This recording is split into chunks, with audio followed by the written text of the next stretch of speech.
If you're over 60 and look like this, this is the most useful video you will ever see. Now, picture this. You glance at your reflection in the mirror, or someone shows you a photo from the side, and suddenly you notice your head is jutting forward, your shoulders are slouched, and your posture feels like it's leaning into the future instead of standing tall in the present.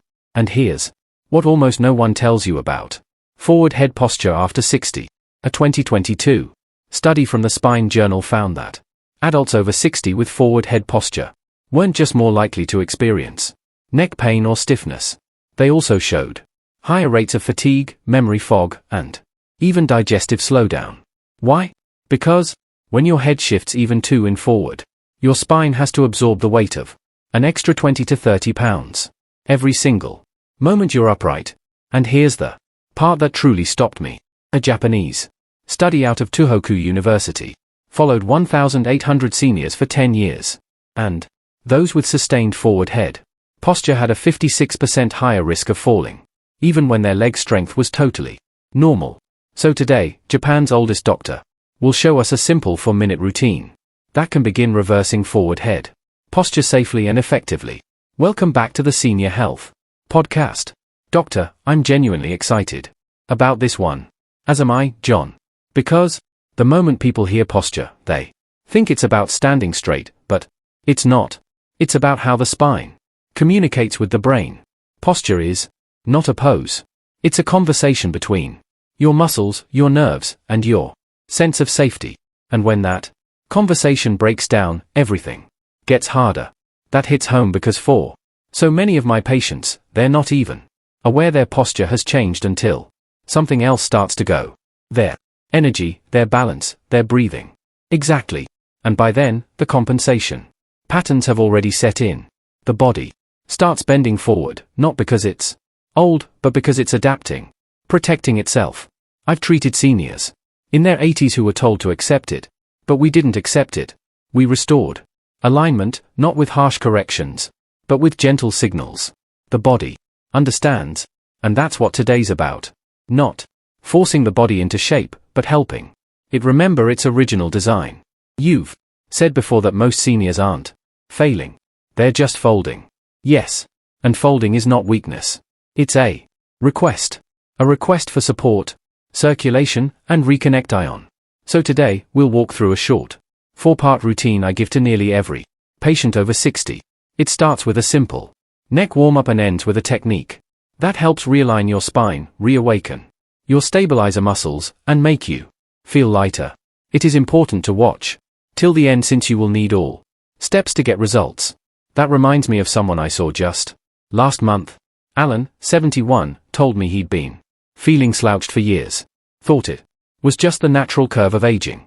But after a few days of practicing your technique, just 4 minutes each morning, his wife said something powerful. She told him, "You look like yourself again." That's it. Posture is memory, and we're about to help the body remember. So before we start, Doctor, I want to ask every listener to leave us a comment about what topic you'd like to hear next. And don't forget to like the video. We always do our best to honor your wishes. Now, let's begin. Doctor, why does forward head posture become so common after 60? And what's really happening when the body starts to shift? To 60, the spine doesn't just lose height, it loses coordination. The cervical vertebrae begin to stiffen. The deep neck flexes weaken. And over time, the head subtly migrates forward. But this isn't just gravity or getting old. It's often a survival mechanism. The body adapting to protect vision, hearing, or even emotional tension stored in the upper back. That's fascinating, especially the emotional piece. Most people think of posture as structural, but you're saying it's also neurological and psychological. Absolutely. I've treated war survivors, widows, men who spent 40 years at a desk. The patterns of stress imprint themselves in the body, especially in the neck, shoulders, and jaw. Forward head posture is often the result of a life spent leaning forward to survive, to work, to care. The body curls in as a form of protection, not just poor mechanics. It's almost like the posture is telling a story, and that story gets written deeper the longer it goes unrest. Yes, and the longer it's ignored, the More the nervous system thinks this. Posture is normal. It locks it in as the new baseline, which explains why so many people try chin tucks or posture braces and give up. They're fighting their own nervous system. Exactly. It's not about pulling back harder. It's about sending new signals through movement and breath that remind the brain you are safe. You can stand tall again. So this isn't about yanking the body into shape. It's about retraining it slowly and gently to return to its natural center. And when you said the spine loses coordination, that really stuck with me because it means our goal isn't just to stretch, it's to reconnect. Let's talk about that. How do we begin restoring that connection, especially in the neck before we move into the corrective exercises? We begin by waking up the muscles that have gone quiet, not with strain, but with awareness. Before any correction, the neck needs to be reminded it can move. Rotation, flexion, gentle side bends. These are not exercises. They're invitations. They signal the brain that it's safe to release tension and re-establish mobility. And I imagine the key here is slowness.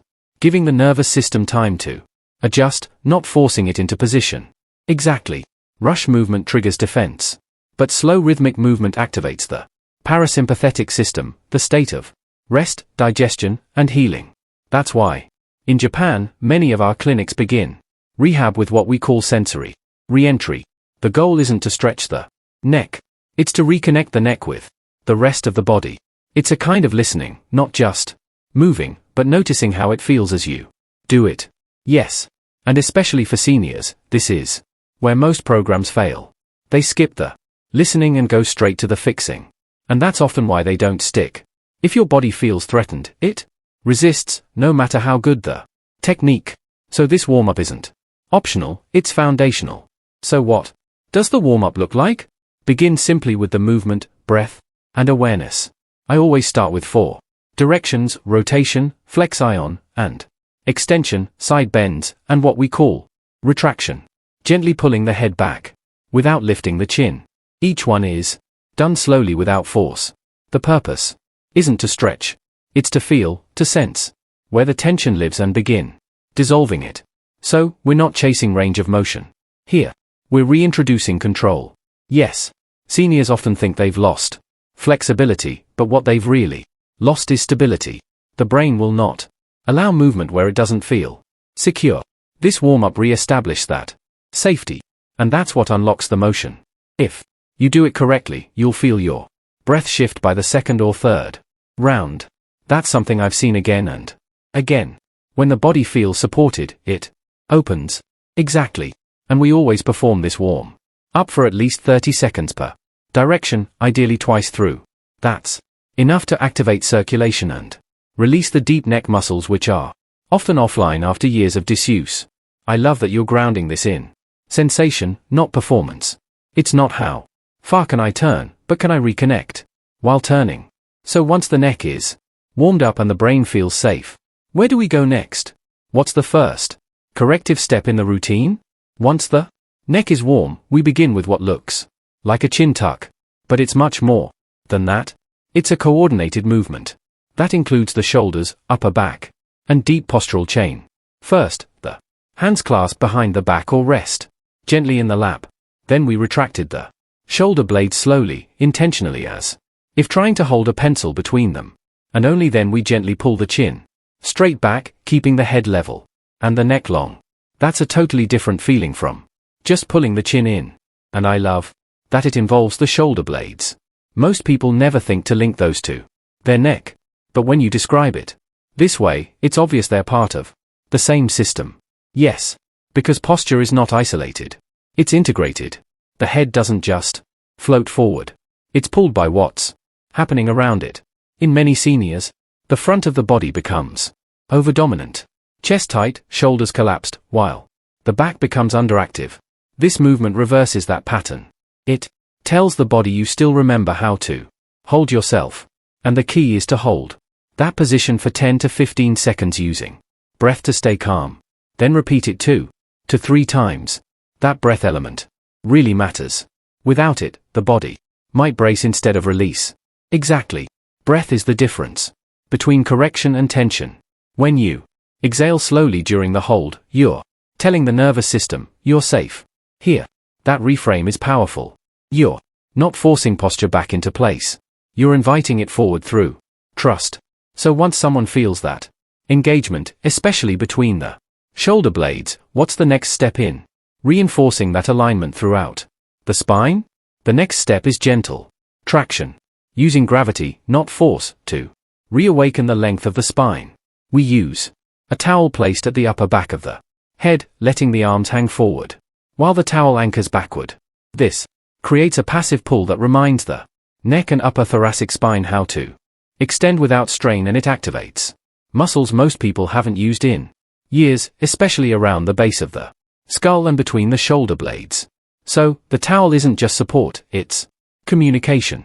Yes, it's a message to the spine. You don't have to carry the weight alone. And while the towel does the pulling, your job is to lift the crown of your head slightly upward like you're decompressing. That makes sense because for so many people, the habit of head forward isn't just physical, it's emotional. This gives them a chance to feel what upright can be without bracing or over-affirming. Exactly. And I tell my patients, let the towel do the heavy lifting. You're not fighting to get taller. You're remembering how tall you already are. Hold that position for 10 to 15 seconds. And do it 3 times. Each time, let your breath expand into the ribs. Feel how the spine naturally lifts with the inhale and stabilizes with the exhale. That's the body recalibrating in real time. It's amazing how something so simple can feel so transformative. And that's why I prefer this over any device or posture brace, because it teaches the body, not forces it. So now the spine has been supported, the neck has lengthened, and the shoulders are re-engaged. I feel like we're not just standing taller, we're moving from a more integrated place. I am so excited. Doctor. So what comes next? Now we address the mid-back, the thoracic spine.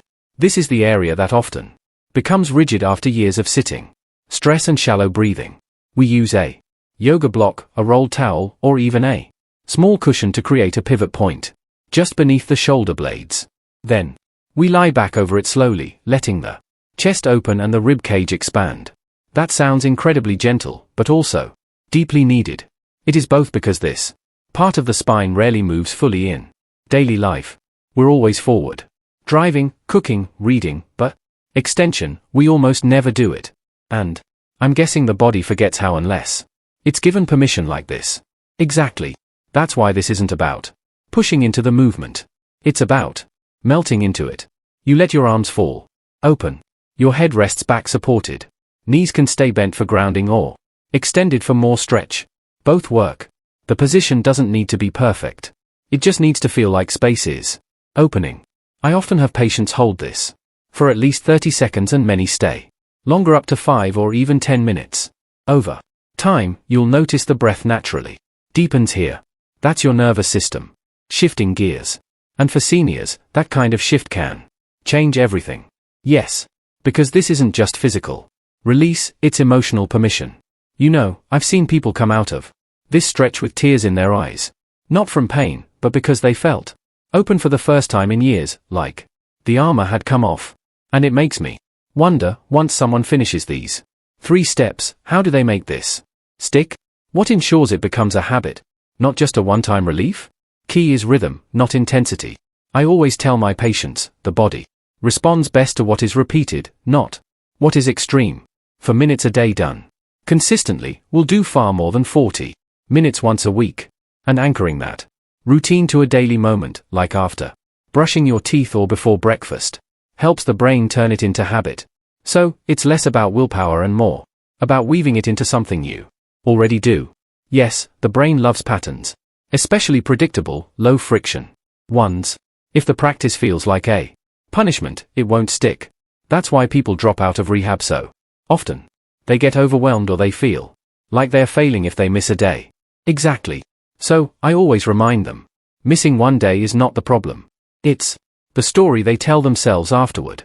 That breaks the rhythm. Make it easy. Use the same towel. Keep the block nearby. Build a space that welcomes the routine. And remember, this is not about perfect posture. It's about functional alignment. The goal isn't to stand like a soldier. It's to feel balanced, supported, and free in your own body. That's such a relieving mindset. Yes. Because consistency built on compassion always lasts longer than discipline built on shame. And that really reframes the whole idea of posture, not something to correct, but something to nurture. It also makes me think about how interconnected all this is. Breath, spine, nervous system, even emotions. So, let me ask you this. For someone who's made it this far, what kind of changes might they start to notice? Not just physically, but mentally or emotionally, in the first few weeks. The first change most people notice is a kind of lightness, like their body isn't working so hard just to stay upright. Their breath deepens naturally. Some feel clearer in their thinking or notice digestion improving. All signs that blood flow and nerve signaling are improving. And emotionally, they describe a quiet shift from heaviness to ease. It's as if by standing taller, something inside them begins to lift, too. That makes perfect sense. I've heard patients say they feel more alive, and I always thought they meant energy, but now I realize they were talking about presence, about feeling themselves take up space again. Exactly. And it's often so subtle that people miss it. But posture is one of the fastest ways to change your state, even before you understand why. It shapes not just how we move, but how we relate to the world. And when that relationship softens, everything else starts to shift too. Yes. Because when the body stops praising, the mind starts opening. And that shift becomes something you want to return to. Doctor, I think this episode was amazing. And I hope the people listening from home think the same. If so, please like this video and let us know in the comments that you did, because it is so important to us. Hope to see you in the next episode.